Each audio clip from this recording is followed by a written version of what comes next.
नमस्कार मित्रों, मैं डॉक्टर भूपेंद्र वास्तुशास्त्री वास्तु सॉल्यूशन इंडिया में आपका हार्दिक स्वागत करता हूं। सबसे पहले आपसे छोटी सी गुजारिश करता हूं कि वास्तु सॉल्यूशन इंडिया को लाइक करें और सब्सक्राइब करें, जिससे कि आम जन तक वास्तु की सामान्य जानकारी पहुंच सके। ऐसा मेरा प्रयास है। उस प्रयास में आप मेरे साथ जुड़े रहेंगे।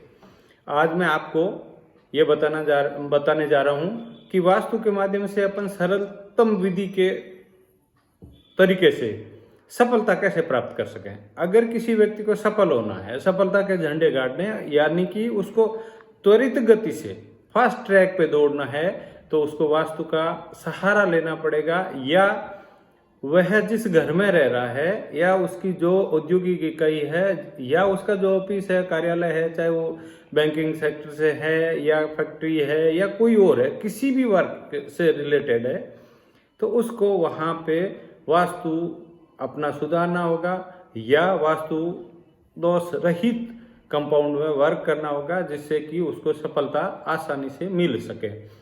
सर्वप्रथम जो कि वास्तु में सबसे महत्वपूर्ण भूमिका रखती है, वो दिशा जिसको पवित्रता के माध्यम से भगवान शिव से जोड़ते हैं, या वास्तु पुरुष का जहाँ पे मुंह होता है, उस दिशा को वास्तु दोष से रहित रखना पड़ेगा। और वो दिशा है ईशान, नॉर्थ और ईस्ट की संधि स्थल को ईशान कहते हैं। अगर किसी भी प्रकार का ईशान में दोष है, तो मैं ये मानता हूँ कि वहाँ किसी न किसी प्रकार की कोई न कोई आपदा, विपदा, प्राकृतिक आपदा, रोग, कलह, कलेश, ये सारी चीजें वहां से रिलेटेड है।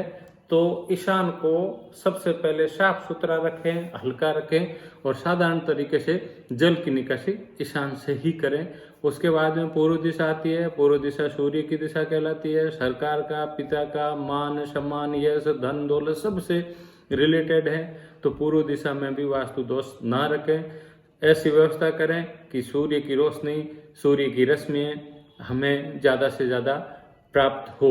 उसके बाद आग्नेय कोण आता है, जो सबसे ज़्यादा फायर से रिलेटेड है, अग्नि तत्व से रिलेटेड है। धन की दिशा भी मानते हैं। अगर वहाँ पे किसी भी प्रकार का कोई दोष है, तो धन लाभ या उधारी से या डेबिट क्रेडिट का किसी न किसी प्रकार का नुकसान होता रहेगा। कोर्ट कचहरी में जाने की प्रबल संभावना रहती है। अतः आग्नेय कोण को भी दोष मुक्त रखें। उसके बाद दक्षिण दिशा आती है, जो कि खास करके त्वरित निर्णय लेने में बहुत ज़्यादा महत्वपूर्ण होती है। तो दक्षिण दिशा में भी किसी प्रकार का कोई दोष नहीं रखना चाहिए। मंगल की दिशा है, सेनापति की दिशा है, बिना सेनापति के सेना अधूरी होती है। उसके बाद नैऋत्य कोण आता है, जो कि इस दुनिया में सबसे ज़्यादा रहस्यमयी प्लैनेट राहु, उसकी दिशा है। तो राहु प्लस शनिदेव के बिग भ्राता यम की दिशा है, तो वहाँ मैं मानता हूँ किसी प्रकार का दोष न रहे। इसी के बाद पश्चिम दिशा का स्थान आता है। पश्चिम दिशा मजिस्ट्रेट की दिशा है, लाभ की दिशा कहलाती है। तो पश्चिम को भी दोष मुक्त रखें। वायव्य कोण, जो कि अपने आप में बहुत फास्ट, फटाफट निर्णय लेने में सहायक होता है, तो वायु को भी दोष मुक्त रखें। उसके बाद उत्तर दिशा आती है, जो कुबेर की दिशा कहलाती है।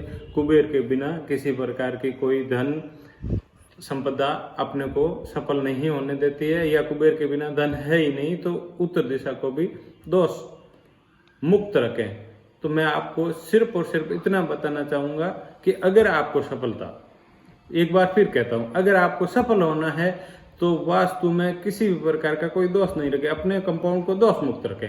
इस दोष मुक्त में दिशाओं के साथ साथ आकाश और पाताल, 10 दिशाओं को ये दोनों को मिला के 10 दिशाएं होती है। आकाश पाताल के साथ में अपने कंपाउंड के ब्रह्म स्थान को सबसे ज्यादा साफ सुथरा रखें, क्योंकि सकारात्मक ऊर्जा, पॉजिटिव एनर्जी का वास ब्रह्म से होता है। तो ब्रह्म में भी किसी प्रकार का कोई दोष नहीं होना चाहिए। दोष निवारण करें। बिना किसी प्रकार के तोड़ फोड़ से भी दोष निवारण होते हैं। मैं सिर्फ इतना ही मानता हूँ कि सफलता की कुंजी वास्तु के पास है, और आपकी वास्तु आपके पास है।